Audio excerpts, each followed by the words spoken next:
Hello everyone and welcome back to another 5K tennis discussion. It is Tuesday, May the 14th, 2019, and we are here for show number 73. Big number. Big number, yes, definitely. Middle of the year, we're on track for another 200 shows like last year, right? Yes. Let's go. But a lot shorter. Lot shorter. Please like and subscribe to our channel. All 200 plus of our shows from when we first started to this point in time are there, and if you want to check those out, you can do so on a playlist on this channel. So check out for those shows if you wish to go back in time. All right, so there is a lot to talk about, so let's jump right into the discussion. I'm a little under the weather today, so I'm going to let Carla carry the brunt of the energy today. Well, before we start the show, I wanted to say thank you to BDoggo2 for the Mother's Day gift. Very sweet of you, very kind of you. He's always messaging us and encouraging us to continue with the show. So, thank you very much. Yeah, big shout out from myself as well. BDoggo2, one of the original OG viewers. Here since basically day one and kind of stuck with this through a lot of our very long 4-part 2-hour shows back in the day and always kept us on track and has helped us gotten better in numerous ways, from the tripod to a personal level. Super positive guy. Much love to you, B-Dog, for sure. And knows how to dress well. Knows how to dress well, and thank you for giving Carla a Mother's Day gift. That was very positive. Thanks again. All right, so we're going to jump right in to the thick of it in this show. There's a lot to talk about. By the way, if it sounds like a train at times outside behind the camera, it's heavy wind, so if you hear a howl, that's where it's coming from. Not a train, just wind. All right, so the first topic that we are going to get into today is this. Serena Williams withdraws from Rome, citing knee injury, or better yet, that her knee that took her out of Miami is still bothering her. The question that I want to discuss isn't necessarily about her knee, but the question is this. Is this a snub from Serena to the tournament in Rome? And I'll explain why. I think this is a snub. This is, again, my theory on this. I haven't read this. This is just coming out of my head in a sense. Let me explain why I think this is a snub to the tournament. By the way, I do agree with you. I think it's a snub for sure. Why would you play a tournament and your knee's not 100%, come back and play one clay tournament and then pull out? It's disrespectful. So let me explain why I think it's a snub, and that I don't necessarily find it disrespectful. I do. Okay, so we'll differ in... The only reason I find it disrespectful, I'll tell you why. Let me explain it first so they know what we're talking about. Okay, go ahead. Otherwise, they'll be lost. Or at least the most of you. Or maybe not, but I think the lot will be. So, as we all know, Venus and Serena are both playing Rome. That's her sister, the older sister. And throughout their entire career, they have generally been located on opposite sides of the draws, or having some space in between them, at least some room before they square off. Yes, there is a seeding variable to the draws, but there still are draws makers. Sometimes those draws makers will make draws a little bit more favorable than others. Let's just be real here. It happens. So the past couple of years, though, the gap or space between the two of them in their respective draws where they are both playing hasn't only just narrowed, but now they're generally stacked right on top of one another. I get why this could be a snub, because for two reasons. Number one, I think Carla and I think you and I have discussed this very same topic on this show before, when we discuss either Venus and Serena Williams in a tournament. We brought this up before. Mm-hmm. We brought up the likes of sometimes the Isners squaring off against the Opelkas right off, or the Taylor Fritzes against the Donaldsons right off. And I get it from those type of players. Let's get the tournament draw makers. Let's get one of them out early maybe, and let's sell more tickets as the tournament goes on. So before this tournament started, you and I, Carla and I, had this same discussion. We were doing our draws. I was like, geez, here's Venus and Serena that could square off in the second round. We even discussed it on Intriguing Matches on our first show. Before Serena Williams played her first match, which she looked good in, by the way. Serena Williams looked good in her first match. She won it decisively. She looked more fit than she has been since giving birth to her daughter. She looked good. However, prior to that match beginning, Serena was asked the very same question. What do you think about potentially meeting Venus in your second round match? And she wasn't happy about it. She wasn't happy at all about it. You know, she even said something along the lines of, yeah, you know, it seems like here in the past couple of years, that's just how it is. And she kind of brushed it off. But you could tell she was aggravated about it. So I'm sure there was some of that hostility that was in her head, knowing that she just won a match decisively. And now here goes the second round matchup that obviously I think was a little premeditated in the draw. Let's match them up quicker. So I found it almost a snub at the two sisters in a way, and I think that her withdrawing wasn't necessarily knee. I think it was like, hey, if you wanted this to happen, I'm just not going to play. Maybe you don't agree with the attitude behind it, if that's true, and I don't know if it's true or not, but I can see why she was frustrated, if so. Thoughts? What are your thoughts with that? Do you think it was a snub? It's definitely a snub. I thought it was disrespect on her part. Obviously, they do the draws a few days before, so she knew Venus was on that side. She should have either not played or said, hey, I'm not feeling well, I'm sick, and give another chance to somebody that's dying to get into the main draw. Instead, here we have another walkover into the third round. There should be rules against that. There should be fines, steep fines for it, or they should replace the player. I mean, it's not right. So I've said that way, yes, from the conduct aspect of it, if it is a snub, from the behavior, it's a snub. From the behavior aspect of that, and we're going to end the show with a quote about behavior. So oddly enough, we're talking about behavior now. From a behavioral standpoint, if that's true, then yes, it was childish and unfortunate for the tournament, blah, blah, blah, blah, blah. However, before the tournament started and we saw the draw, you and I, and I'm sure many of you out there, if you were looking at draws, saw that and were like, geez, that's kind of odd that this is continuing to happen.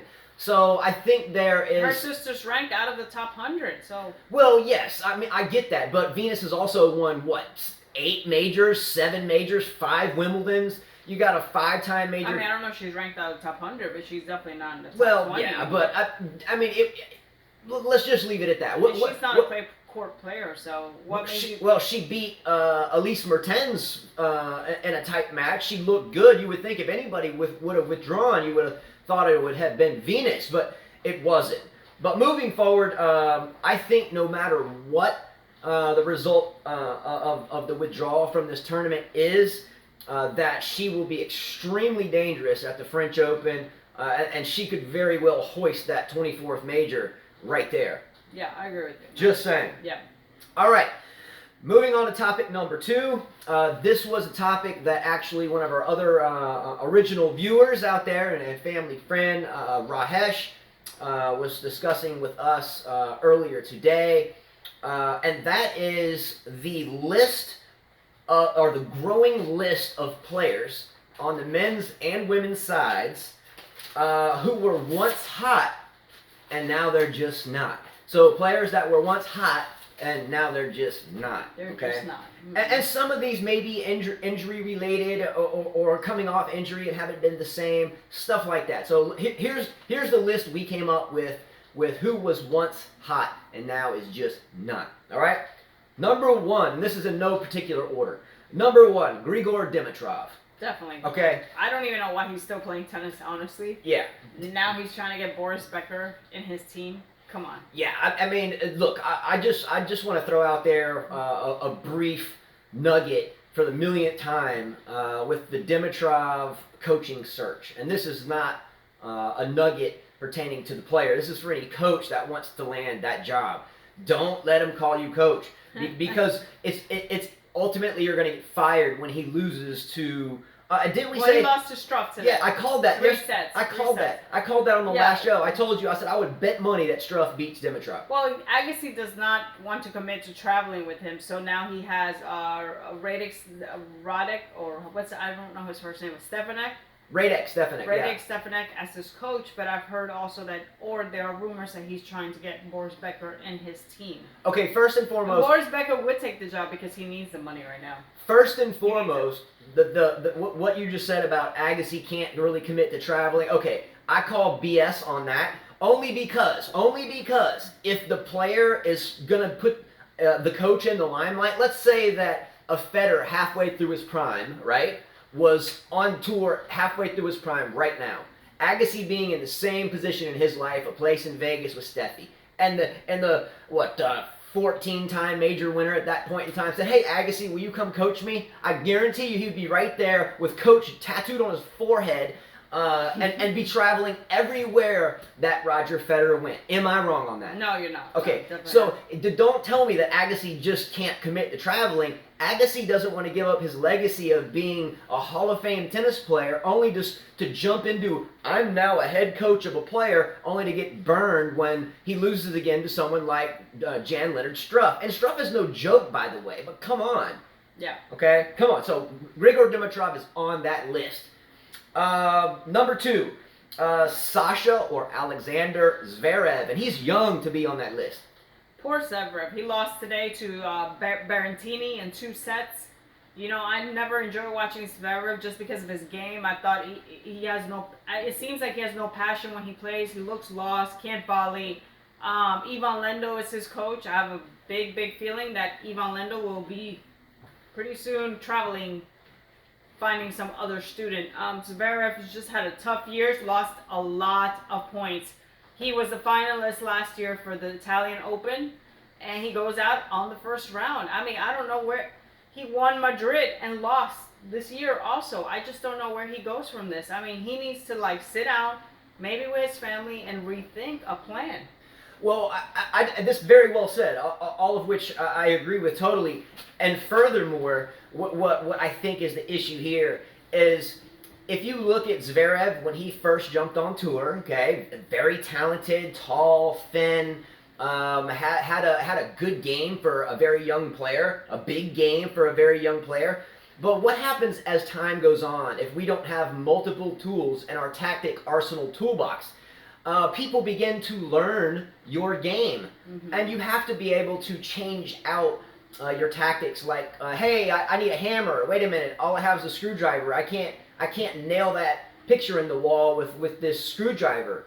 So everyone figured out his screwdriver, and now he needs a hammer, an Allen wrench, a socket set, and he just has his screwdriver. So his variety isn't very well. He's not great at the net. People will bring him to the net, force him to volley. He squanders points up there quite often. Now, 2, the physical aspect of him.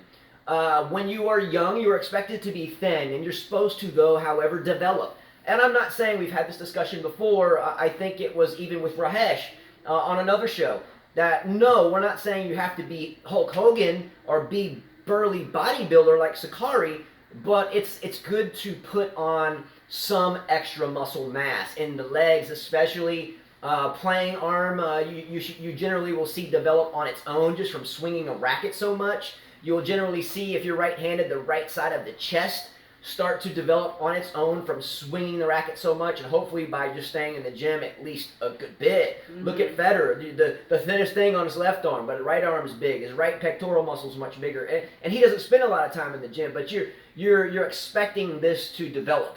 Yes. And what we have seen is no development. Look at Tsitsipas now, that could even jump higher than 6 in the world after this tournament, depending on how he does. Look at his legs. His quadriceps 2 years ago, bone skinny. Now, boom.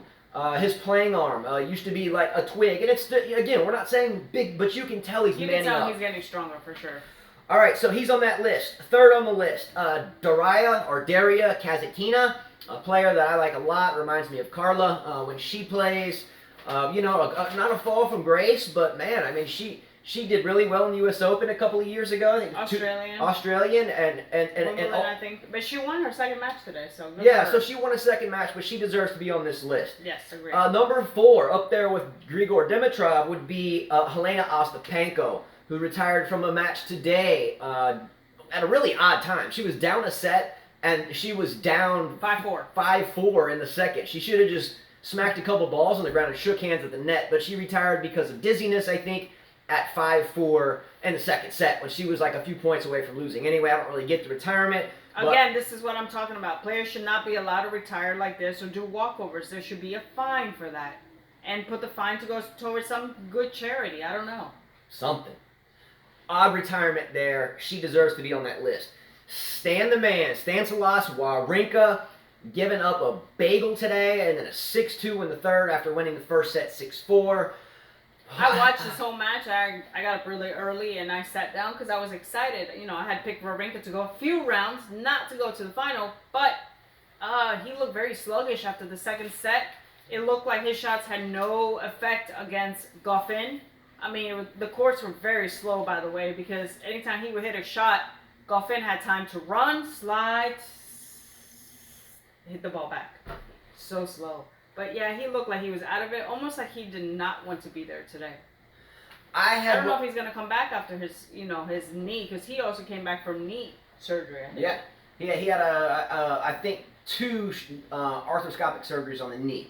Yeah, I don't know. Something similar. I don't know, but he might shock us at the French Open. So does Wawrinka deserve to be on this list? I don't think he deserves to be on that list. I think it's a question mark, but I'm not going to put him up there with the 4 that we mentioned previous to him. But does Wawrinka deserve to be on the list of a player who was hot and now just is not?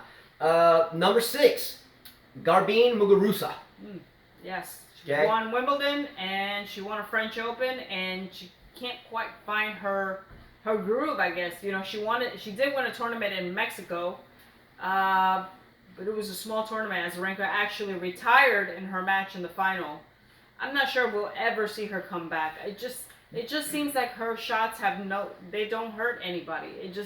She doesn't seem to think out there. She looks just lost. Or is it like Zverev?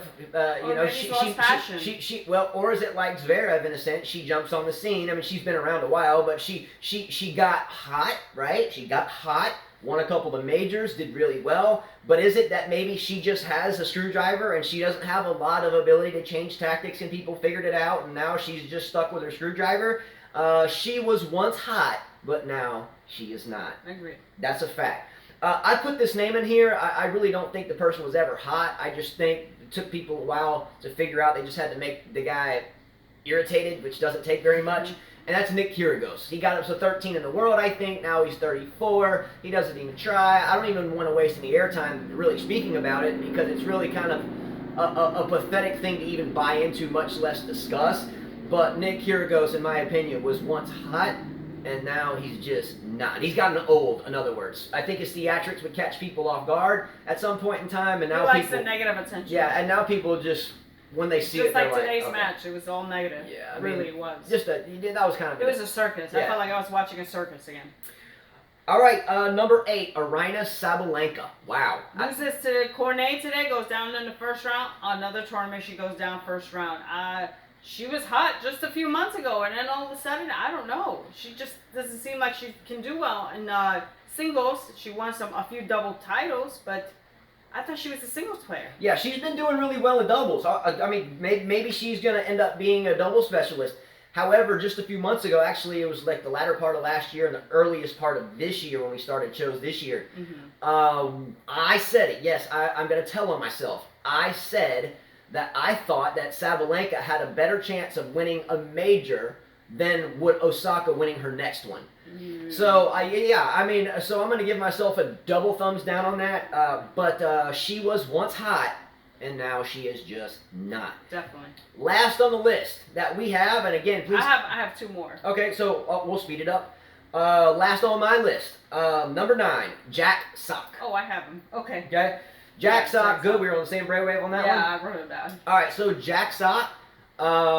Again, I've never been a fan of Jack Sock. Never met the guy, obviously, but I've never heard really anything positive about him on any type of commentary written from inside the locker room, outside the locker room, on the court, with other players on both sides, ATP and WTA, tend to kind of share the same vibe. So again, I've never been a huge fan, but he did jump up, I think, at one point to 9 in the world. I know he went to the ATP finals at the end of the year one year, right? Yes, he did. And he did, I think that year he won a clay tournament, I think a big one. I think he might have, correct me on this one, I think Jack Sock won maybe Shanghai or Paris, something like that, last year or the year before last, something like that. And just kind of fell off, won a couple majors playing doubles. Then he won 2 majors with one of the Bryan brothers. Yes. Anyway, Jack Sock is on that list now. He was once hot, but now Jack Sock is just not. All right, that's my last one. And there's a few, just to name some: Tommy Robredo, Coco Vandeweghe, Eugene Bouchard, Sarah Irani, Tsonga, and Berdych. Those are a few players. Okay, well, the players that I mentioned, though, these are good, but the players I mentioned, for the most part, are still active and... Well, Coco Vandeweghe left injured, and she was in the top getting... Yeah, some of these players are, like, in the prime of their lives. Now, with the... Eugenie Bouchard. Bouchard is one, good one. That's a great one. Now, Tommy Robredo is like 97 years old. He's like older than... Well, he's still playing challengers, I mean... At least he's still playing. Robredo, I'm a big fan of Robredo, but Tommy Robredo has played for a long time. True. So he's more of a veteran still playing. He's like David Ferrer. Yeah, he should be up there with Ferrer and like Feliciano Lopez, so right? So Tsonga and Berdych, I guess. Yeah, he's like as old as Todd Martin. Mm-hmm. All right, anyway, but great addition. So why do you think that some of these players have fallen off? Comment below. Who are some others that we can add to this list, right? All right, moving forward, real quick, this is an alert. We had a match today, and I think it's still ongoing. It might be just about over at this point, that actually alerted us to bring out the Screech level index meter. The match has been suspended. Okay, cool. Well, we're still going to tell you about this Screech level index meter alert that we have. So if you are new to this channel or new to this show, we have this secret device that if a match is detected anywhere in the world that people are screeching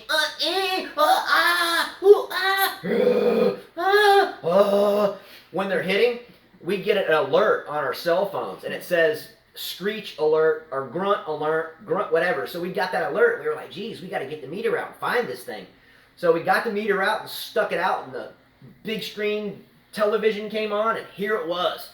And the match was between Alina Svitolina and Victoria Azarenka. So, by the way, this meter, it's about the size of a stopwatch, okay? And it starts with like a meter, and it kind of varies on a 0, but it's not a 0, it's a 5. So, a 0 is really like a 5. So, the scale's 5 to 10.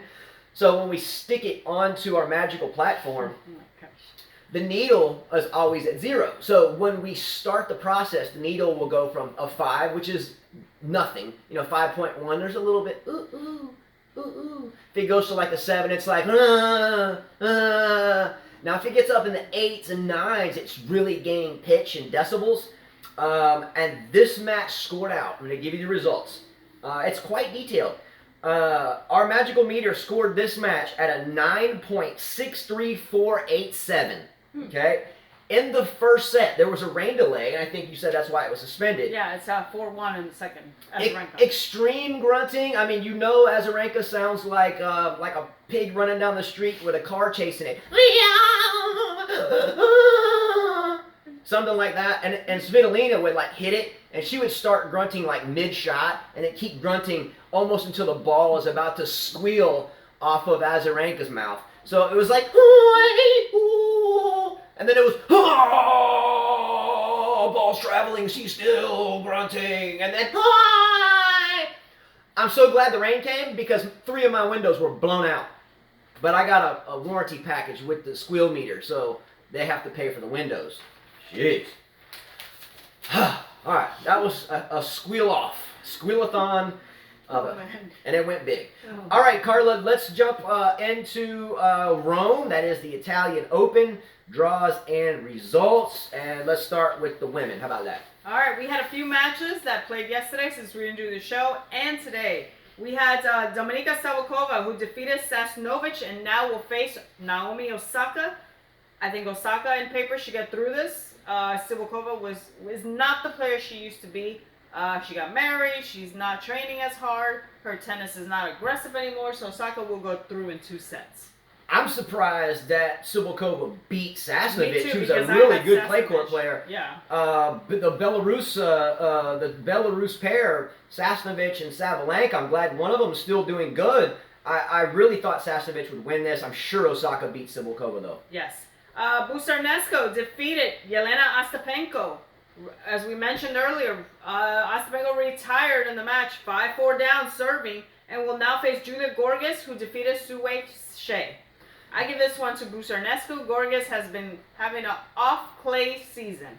Again, an odd retirement in the Ostapenko match. Again, if she could have just tapped 2 balls in the ground and saved face and shook hands at the net, but she withdrew. I'm not going to get back into Ostapenko, but an extreme worry from my standpoint. I won't even pick her for the French Yeah, Open. well, not at this point, not about winning or losing in a sense, but hopefully the girl's okay. Yeah. That's all I'm saying, because she is number 1 on that list of who's hot and who used to be hot and who's not. Elise Cornet took out Arina Sabalenka, the number 9 seed from Belarus in this tournament, 6-1, 6-4. I was a bit shocked by the score too. I expected maybe a bigger fight, like 3 sets, since Cornet really doesn't have the weapons to hurt you. And supposedly Sabalenka has this awesome forehand. Cornet is a fun player to watch. Is she a great player? She's an okay player. Sabalenka, again, is not hot at this point in time. I mean, wow. I did not expect that. I didn't have Sabalenka going terribly far in the tournament. I had her winning a couple of rounds and losing to Bertens eventually, but wow. Yeah. Carlos Suarez Navarro took out Diana Yamstremska, the 18-year-old. They actually battled it out to 3 sets. I had Yamstremska going through. But as we all know, Carlos Suarez can play on clay. Yeah, so she'll face off Cornet. Yeah, I had Suarez Navarro winning that match. That's what happened. A little closer than I would have liked. But I think Suarez Navarro will beat Cornet and move into the 3rd round. Yes. The young 17-year-old Amanda Anisimova will face off Kiki Bertens. She moves on. This should be an interesting match. Kiki Bertens is hot right now, right? She's the hot player right now. Yeah, Bertens. Can the 17-year-old do anything on clay? Can she beat her? Can she even take a set? I don't know. That's a great question. Very good question. Lest we not forget that Anisimova was a lucky loser in this sense. She lost in the qualies, Yes. made the main draw. Here, she has nothing to lose, which can make her dangerous.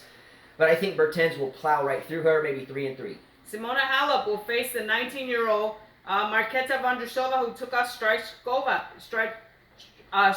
in 3 sets. I don't foresee any trouble for Halep. Her opponent just played 3 sets and really was down on the 2nd set and pulled it out.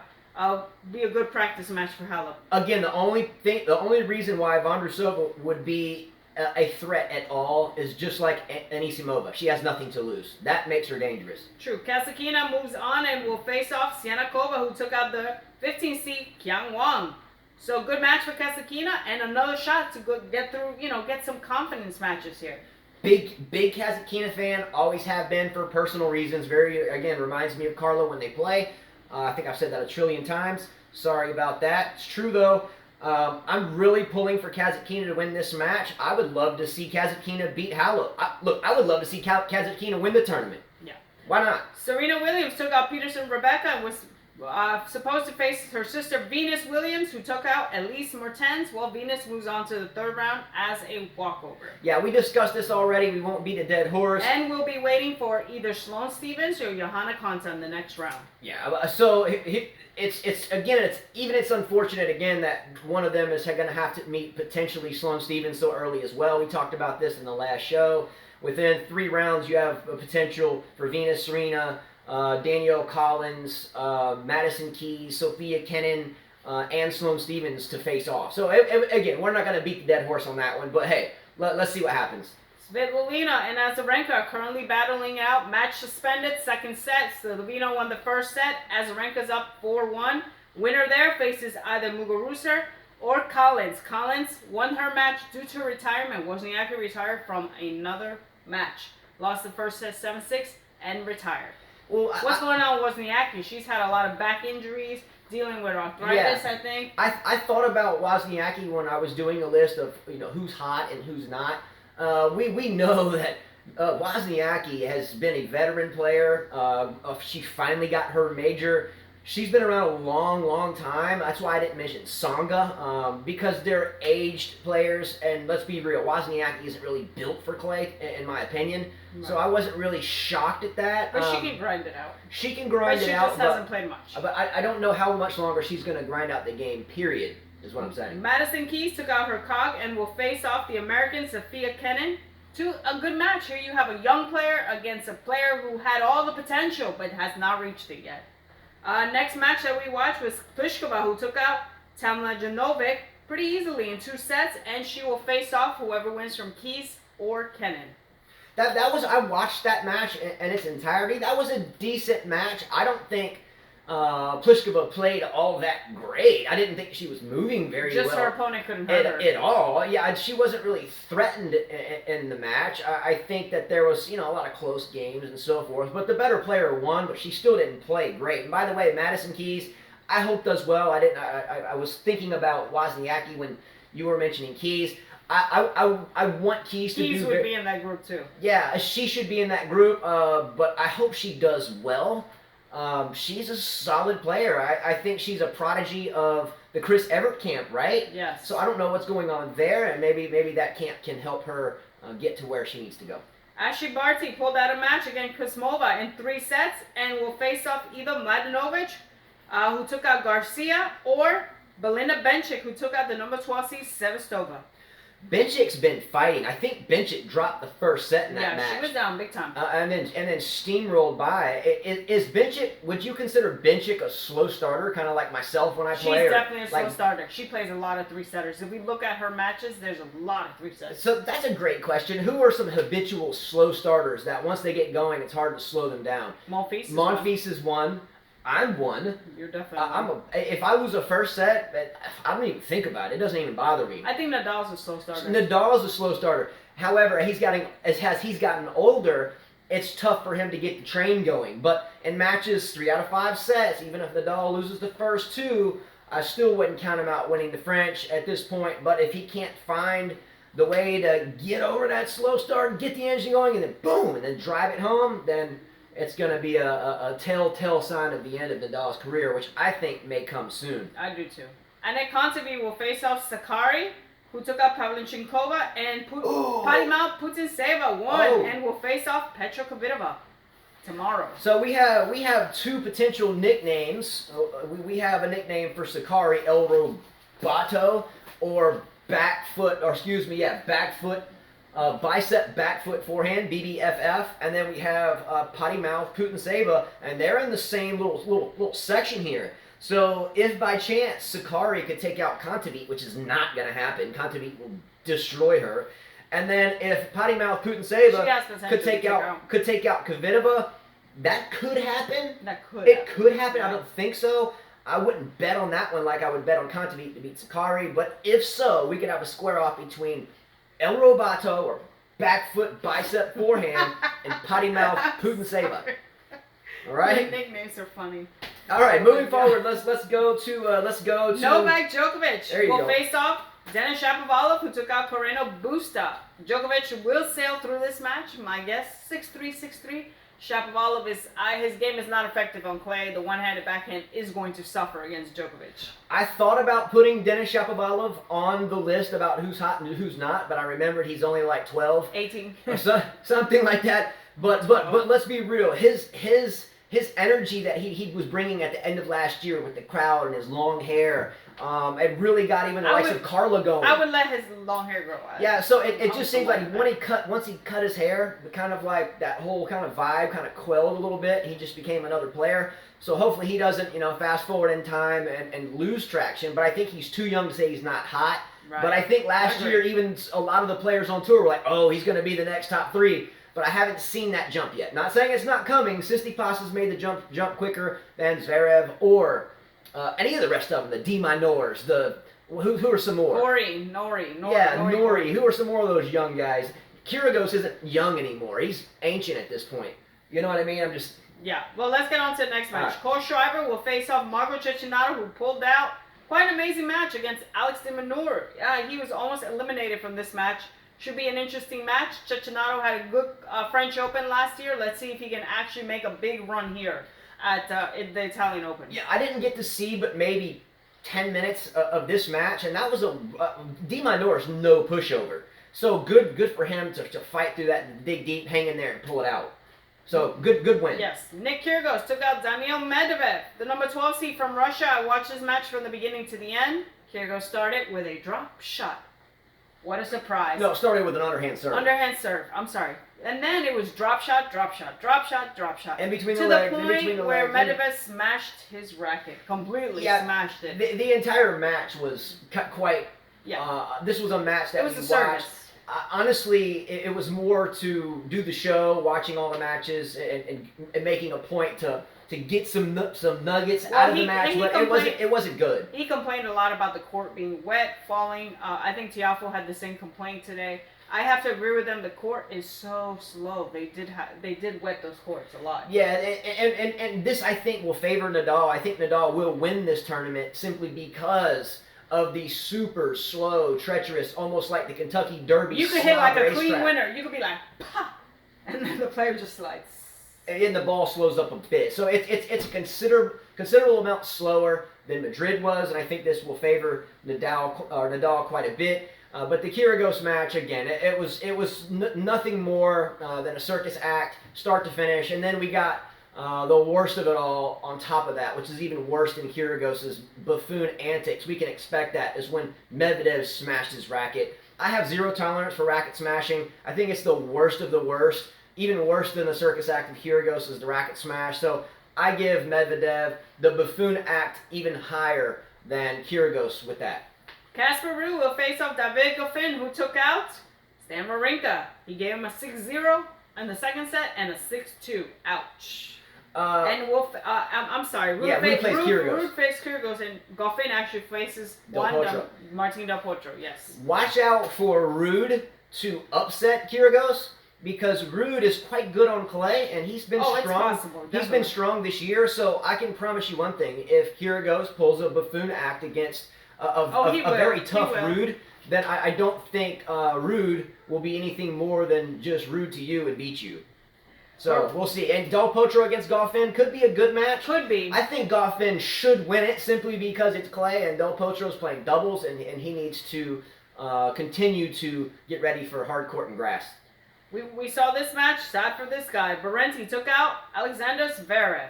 Ouch, ouch, ouch. 7-5, 7-5. And he will face off either Schwartzman or Ramos Vignolas, who took out Monfils. Good opportunity for the young Italian. Yeah, he's behind the beautiful beard Fognini. I think he's there. He's taking classes. Yeah, I think some have called the beard very, very, very, very close to the lovely, fabulous Fabio the Beard Fognini himself. Yes. But is the Zverev match the upset of the day? Like I keep hearing. I don't think so. I have top 10 on my list, and he was number 1 because he was the finalist last year. If you think about the screwdriver metaphor, I don't think it was that big of an upset. Okay, Cilic will face off Struff, who took out Dimitrov. Should be a good match between Struff and Cilic. Honestly, anyone could win this match. Cilic did not play the last tournament due to a stomach virus against Djokovic. So we'll see how he does in this one. Look, this is going to be a good match. I would like to watch this one. Plan on it. Coin tosser, I guess if I had to pick one, I would go with Cilic, but don't be surprised if Struff wins that. Taylor Fritz, which I said would happen, took out Guido Pella and will face off Kei Nishikori. Good opportunity for the young American. I think he has a shot against Nishikori. Nishikori's been injured. Hasn't been so impressive on clay, and Fritz has actually been putting the work in. So we'll see. Yeah, I'll give some loyalty to Fritz here and root for the American on this one. I think he could win. Nishikori should, but I think Taylor Fritz could win that one. Tsitsipas will face the 17-year-old Sinner. Good opportunity for the 17-year-old, but I think Tsitsipas will be too much for him. And Albert will face the beautiful beer Fognini, who took out Songa. Hey, and good job for this young 17-year-old Sinner, if that's how you pronounce it. It's an Italian young man at 17 years of age that got a wild card into the tournament. So great for him to be there, to have won a round on top of that. And furthermore, great for the fans to root for the young man. Borna Koric will be took out Nori Corey pretty handily, Cameron right? Norrie. Cameron Norrie, 6'4", 6'2", and will face off either Sousa or Federer. Sousa took out Tiafoe. We actually watched this match. Tiafoe had 4 match points. Yeah, match points. That was crazy. And kept missing the same shot. He kept falling a lot. At the end of the match, shook hands with his annoying opponent. Sousa, by the way, yelled at his camp that it's the reason he missed a ball into the net was their fault because they didn't coach him right. Yeah, you're right. We were watching that match and like Sousa hits a shot anyway. It goes in like the middle of the net. Actually, it was a short ball. He's running up to hit the forehand down the line, hits the ball dead center of the net. He's like staring at his box, yelling something along the lines of, "This is your fault. You should have trained me better." I'm like, jeez. And the guy grunts so loud, it was so annoying. Well, Tiafoe didn't even shake the umpire's hand because he was complaining about the court being so wet. Yeah, LeBron Jr., Fly Collar Tiafoe. Sorry, I had to get the nicknames out. He had three match points before he had his 4th, right? Duh. So after he lost his 3rd match point, for me in all the years I've played, if I've ever had 3 match points and lose all 3, it's like an omen. It's like I always lose. So I told Carla once he had his 3rd match point and lost it, I was like, this match is over. She was like, we're not even at the tiebreaker yet. I knew it would happen because it's a big letdown when you can't win those match points. It becomes a big time drag. And that's what occurred. By the way, the Koric match that you just mentioned, I do have Koric eventually going to meet up with Federer, and I do think Koric will beat Federer here, so remember that. Dominic Thiem will face off Verdasco, and Bautista Agut went down to Thor Khachanov. So Khachanov will be waiting for Thiem or Verdasco. I suspect Thiem should get through that since he's the younger player, the one that's got so much promise, for the one they call the Prince of Clay. So we'll see. Yeah, I'm still not aboard the Thor train, which again is I didn't even think he was going to win. I didn't even have him going past the 1st round. No, I did watch a really good doubles match with Khachanov playing with Mark Lopez. Khachanov played doubles with Mark Lopez, and they won that match. Oh, I forget, it was in a tiebreaker. Anyway, it was a great doubles match, and he was in it. I think they won that match. Bashvili took out the favorite. The favorite fans love this Serbian player, Jiri. Out. Yeah, is Laszlo Jiri, I hear, and then I also hear people say Laszlo Jera. So I'm still trying to figure that one out because I hear it both ways. Nice young man, good kid. Nadal plays the veteran Chardy tomorrow. Nadal will ultimately end up meeting Bashvili, that I can promise. And I think Nadal will win this tournament because the surface is so incredibly slow. Yeah, it's a perfect Nadal surface. All right? Mm-hmm. All right, so that's the end of the draws. We're going to wrap up the show, as always, with the quote of the day. This quote of the day comes from Michael Figgins, great coach and friend. You can follow him, by the way, on Facebook at Big Hit Sports International. He's got a lot of good drills there, a lot of good positive stuff for the head, a lot of good tennis energy there, and a really, really, really well-written and a really good guy. So here is his quote, and I really like this one a lot. Love this, Mike. Quote, his writing, champions behave like champions before they become champions. Okay? Champions behave like champions before they become champions. Think about that. Think about it for a second. Ponder that. Isn't that so very true? How we act on the court, how we act off the court is hugely important. How we act in our home or outside is hugely important. Champions or successful people, whatever your definition of success is, and for me it's not monetary, it's happiness and having good times and smiles and doing your best, right? How we carry ourselves and how we act, our rapport, how we come across to other people that are watching is hugely, hugely important. And generally the best of the best, i.e. champions, in whatever rodeo you are in tennis or whatever avenue of life that you consider there are champions in. Champion person. You can just be a champion person, really good person. How did they behave when they were 12? I can assure you that most of them behaved fairly well. Sure, maybe a young Federer probably smashed his racket, here or there. But I think the overall package is befitting a champion, and it starts when you are young, and you carry it into being that person. I don't think you grow into acting like a champion. I think at some point in time you become a consistent champion, but I don't think that you just grow into it. I think the traits are there, and I think it is absolutely, like Michael Figgins said, that it is a behavior, and we act like that before we are champions, okay? Being a gentleman or being a lady is very important and hugely important in tennis, all right? That's it, everyone. And did I miss anything on that last page? I don't think so. No, that's it. All right, so that's it, everyone. See you soon. Thanks again to BDog02. Much love, bro. Always good to hear from you. Great Mother's Day gift for Carla. Rahesh, thank you very much for everything and your help with the topic today. That was our second topic, I think. Michael Figgins, as always, great tennis energy. Always appreciate your coaching help with our own kids.